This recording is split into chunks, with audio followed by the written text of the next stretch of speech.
Hey, this is JJ. I'm coming to you with another video related to YouTube and content creation and digital creation.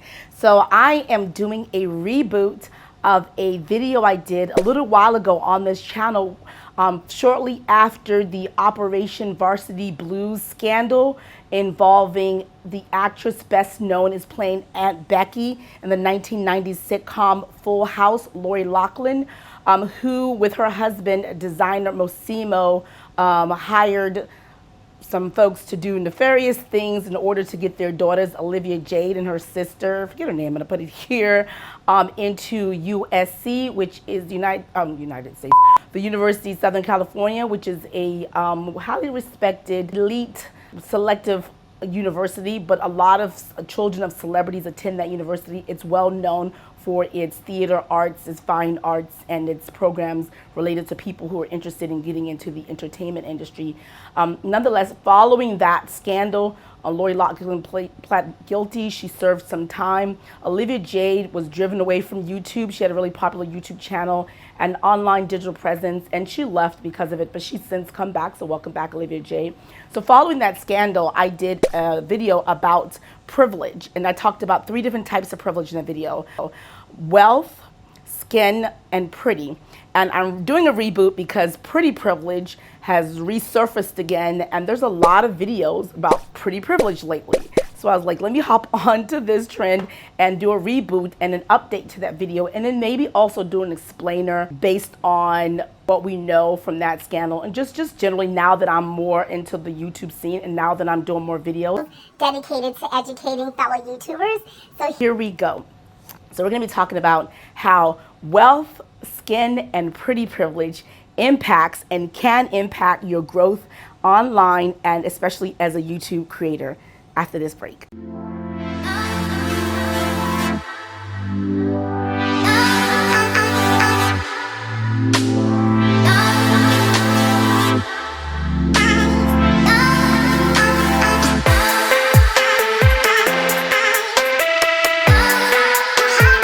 Okay, so I'm going to talk about 3 different privileges, but I'm going to end with pretty privilege, so you stay tuned and watch the rest of it. The first one is obvious. Whenever people talk about privilege, the first thing they consider is wealth and money and people who have resources. So all these privileges are things that you are born into. Like at birth, you may be born into a family that has wealth, has access and resources. At birth, you may be born into a race that just generally and globally, and there's this without dispute, because I do know whenever you talk about skin and white privilege, there's some pushback from members of that community, because for the most part in their lives, they've been told, and they believe wholeheartedly, not just that they've been told, but they also believe this, that everything that happens to them happens exclusively based on their merits and based on their hard work and based on their perseverance and tenacity. And there's a reluctance to acknowledge the fact that they have unearned privilege simply based on the fact that they're white. So let's get there. So the skin privilege, you're born with it, you have nothing to do with you. And then finally, pretty privilege. Though you can enhance your looks, if it's possible, you can get surgery. You can, if you're concerned about weight, you can diet, or you can, get a gastric bypass or the sleeve or something. There's things that you can do to change your beauty, and then also definitely makeup does a wonders job in terms of to enhance you, to make you look prettier. I think we're all beautiful. We're all beautiful people, no matter what inside. I'm a religious person of faith. I believe God created beautiful things. Some people, the ugly gets to them. The internal ugly and the manifest outside, but for the most part, we're born beautiful people. Okay, so that's the thing. So those are the 3 different privileges. All 3 privileges are unearned things that you're born with, that you have no control over. But the purpose of this video is not to begrudge those who are born with these 3 things, because if you take advantage of privileges that you have, that's great. You should. Everyone should do that. If I have access, if I'm able to get an education and I have some sort of knowledge, and I use that knowledge to get me a great job, to advance me in life, in order for me afford to, have a vacation and come into a nice hotel, perhaps, be in a situation in circles with people who also have access or wealth or knowledge, and we form unions, and we have that's great. That's what you should be doing. Upper mobility is nothing to begrudge people for. People taking advantage of their benefits, that's what you should be doing, whatever asset you have. But however, the point is, for those of you who are creators who start at the same time with people who have these privileges and you see them surpass you, there may come a time in your life when you look at someone who you started with and you see them passing and you begrudge them, or you feel like, what's going on here? We're doing the same type of content with the same sort of setup, but they're going past me further. So it's to acknowledge that. Once you acknowledge that there's certain things, what you have to do then as a creator is differentiate yourself somehow. So let's get into it. Well, let's talk about the 3 different types of privileges. The first one is wealth. So when you are born with wealth, or you have access to wealth as a child or just out of your mama womb, when you decide to become an online creator, when you decide to become a YouTuber, instantly, because you have resources, you can get the best equipment. The bed, and then when we walk this way, I have my desk. This computer I got for editing a while ago just because it's easier to see and then also like watch videos and stuff. 2 broken vlog cameras, and what my sister's currently filming me with is another camera. One of these. I think I should probably get these fixed, and then maybe I'll give one to my sister and we can convince her to start a vlog channel. And then I have this camera, which is amazing. It's just the second thing, you can afford an editor. A lot of YouTubers, when they first start, they struggle with editing their videos and making it look YouTube, or making it fit into what they want to do, and they just do it. And now for a lot of folks, editing is like the worst part of being a YouTuber. It's the most belaboring part. It's the hardest part. So at birth, you have access to an editor. So resources, including the equipment, an editor. A third thing is, if you are not comfortable speaking into a camera, if you're not comfortable enunciating, you're not comfortable having a sort of camera presence, you can actually take courses, or you can have a personalized speech coach, a pathologist, or someone a speech pathologist come in and help you with your camera presence and set up for you. You can have a cinematographer who could do B-roll footage for you and caption it into. You can afford the best software, the best editing software, the best B-roll access to footage. And then perhaps if you come from a family that have connections with the entertainment industry, like Olivia Jade, that you can actually have resources to maybe higher level equipment or resources of editing based on that. So those are the things that if you're born with wealth, that you have that. And then the other thing related to wealth, and Olivia Jade can do this, when you create your video, when you create your B-roll footage, you can actually have footage of yourself going to your private jet, vacationing on a yacht, vacationing in exotic places next to your car. You can do your footage inside your large kitchen or your wonderful bedroom with all of the toys around you. And people generally, there was a show called Lifestyle of the Rich and Famous. One of the reasons why that show was popular is because people just generally admire the rich and famous. It's aspirational, it's inspirational. We want what we can't have, or we don't have, and we love to get there one day. And we love admiring rich people. There's shows, the Housewives of Beverly Hills, how all the Housewives series from Bravo are popular, partially because, not just because it's women acting up, but it's women of wealth and access, and people just love that from the soap opera days to now. So with your wealth and your access, you can grow a following and subscriber base because you're showing the wealth and the toys that you have, and people are drawn to that. So that's the first way that wealth can actually help you with your YouTube channel growth. So now let's talk about skin privilege. Now here's the deal with skin privilege. The other term for it is white privilege. And again, as I mentioned earlier, there's a resistance amongst people who benefit from white privilege from acknowledging it, because they want to believe that that everything they have is earned and has nothing to do with their race. Even though deep down, I think a lot of them do know they're in denial and they don't want to come forward.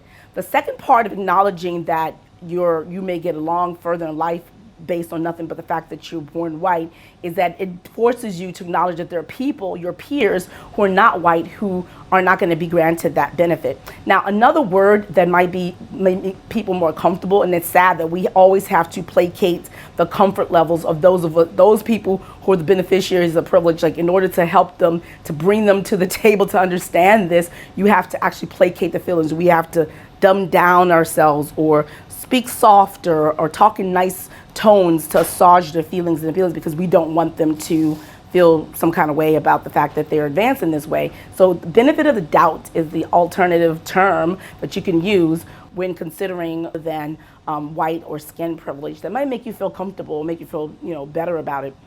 The benefit of doubt usually, and I'm going to link below an essay from Meagan McIntosh. She is a Wesleyan University professor who first coined the phrase. And essentially what she said is that because of her race, she's granted certain privileges, certain benefits of doubt of being wealthy, knowledgeable, trustworthy, honest. And so if you're a creator and you're doing educational, instructional video, for example, video creators, and someone sees your thumbnail or comes to your channel, because you're white, they're saying, oh, this person more likely is knowledgeable. They most likely know what they're talking about, can help me along, and they'll watch through. You, when you're given the benefit of the doubt, it's up to you to destroy the bias, the positive bias of you being knowledgeable. Versus folks who do not get that benefit of the doubt. The absence of the benefit of doubt means that you're not deemed automatically knowledgeable, aware, trustworthy, and so folks may come to your, may not click your thumbnail. I have actually changed out and removed myself from thumbnails on certain videos because I know that there may be a bias of folks who may not think I know what I'm talking about, or a person, if that's the person on the other side of the video giving the instructions, I'm not quite sure if that person knows, and that could be just be me, but I've removed myself, and then the thumbnails, the views have gone up. Now, whether they watch to the whole video, that's another thing. Then it's up to me immediately to crush the negative bias. You know, the negative biases or negative perceptions or the absence of the benefit of doubt usually says someone is lazy, they're going to be late, they don't know what they're talking about, they're going to use certain slang, they're going to use vernacular. And so then when you do any of those things automatically, when you start off here, you have that confirmation bias of not being knowledgeable. Opposite of that is when you start here, because you have these unearned benefits that you come in to, someone clicks your video and gets you for, even if you make a mistake, you're still here. And so that may allow you to grow further faster. So that is the second one, is where skin privilege as a creator, as a video content creator, can actually impact, benefit you or detriment you. And someone who starts at the same time may have a harder time getting to the level or growing at a steady pace because they have to overcome biases from the audiences is beyond their control, and they have to adjust to accommodate the biases. When you don't ever have to adjust for that, you can just assume if someone doesn't like it, it's because they don't resonate with your content, or maybe you're speaking too slow or speaking too fast, or maybe something else about your content is not right. Not that there's something related to your race that's stopping you from growing or stopping someone from watching your channel or clicking your thumbnail. So that is the second one, is skin privilege. Now, skin privilege can impact your growth as a YouTuber or digital creator. So the third and final one is, why you're here, is pretty privilege. Now, here's the deal. Let's go back to Olivia Jade. She benefits from all three. She has wealth.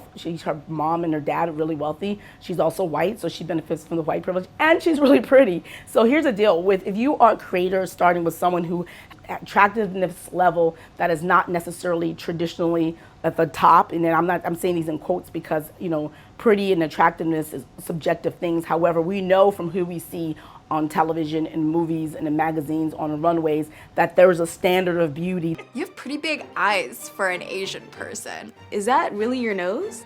What? White beauty standards are when whiteness is the default and it becomes the cultural ideal for beauty. It's usually a slim nose, having light skin, Big eyes, long lashes, and hair that is the absolute opposite of mine. So if you have the chisel features, if you're thin, for a long time, blonde hair has been a sign of beauty. So you have blonde hair, blue eyes, thin, pale skin, and Western wise, the United States, because if you go where I'm from originally from West Africa, bald, bulging eyes actually is attractive. Darker skin, the darker your skin, actually that's attractive. So, relatively speaking, but however, we know that if you're enjoying this video so far and you love what you see, I want to invite you to like it if you like it, and hit the subscription button. If you hit the subscription button, then you will get all my videos. And if you hit the notification bell, you will get notified by YouTube. And if on your phone you have the ability to turn on so you get YouTube notifications, that's even better. That's what I have for you. So yeah, so join the J Squad. It's a community here. It's welcoming. There's space, there's room. It's free to get all this information delivered to your inbox or delivered into your app whenever you turn on the app. Western society has permeated through all cultures around the world, including where they're people of color, and they've dominated. You go to India, if you go to China, you go to Haiti, West Africa. If you Not maybe Haiti. I think they're a little bit unique. But if you go to, Brazil and Southern Africa, all around the world, the lighter, brighter, blonder sort of attributes are usually considered the most standard beauty. So the closer you are to that standard of beauty, more people are drawn to you and people want to see you. And so they may be attracted to you. So they're more likely to click your thumbnail if you're on a thumbnail, or they're more likely to watch your video all the way through. This is not to say those of us who do not have the standard of beauty cannot get clicks and cannot do well. It's just that we do not have that initial, immediate drawing that they're going to have. And so that tells us that we can acknowledge that, not begrudge them, because if you're gorgeous and you're beautiful, all the power to you. Use what you have to get what you want.